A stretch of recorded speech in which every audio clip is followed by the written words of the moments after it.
Assalamualaikum warahmatullahi wabarakatuh. Noga madrasaan keenya madrasaan Nuur magaalaa Soqaa kuno kanatti deemu jira. Sadarkaa kanarra ga'ee jira. Kolonaa lafa isaa albaasanii jirani. Kunoo kana ga'ee jira gaa akkuma agartan kanatti. Nola akkanatti haala kanaan amma hangi jalqabamee kana malee laftichi hafte tun hundinuu hojiin ganaa keessa irratti eegalama. Amma kun jalqaba uummanni hirmaannaadhaan itti lafaa ka'ee kana hanga kana kanatti akka eegalamu wanta godhanii jiranii jalqabanii jiranii.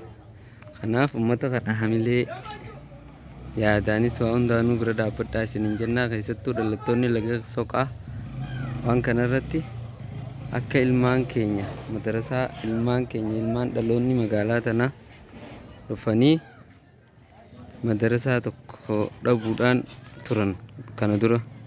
Kanaaf gaafmaarree iddoo markazii hifzii iddoo gargaraa akka magaalaan tun magaalaa diin taatuufi warri beektonni hayyoonni sheekotiin keenya waan kana akka jalqabamu godhanii alul khayrii warri lafa tana kannateelleen akkasitti ka'umsa kanaatutu lafaa isaan kaasee iddoo itti baratan jaanii ta'uu qabaa. Abbaa keenyaafis waqtii naa deemtuu jaanii lafa tana kannanii.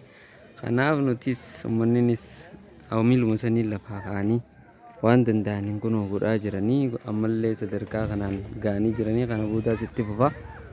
Kanaaf gaa dhalattoonni Soqaa laga Soqaa biyya alaatii fi biyya keessaa jirtan hundinuu waan kana wanni kun waan keessan ilmaan keessan itti barata biitti teessan biitti isin itti dhalattan yoo tolte maqaan gama keessanitti tola.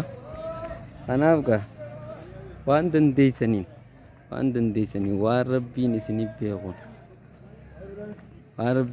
beekun dhuftanii akka gargaartan isiniin jennaa.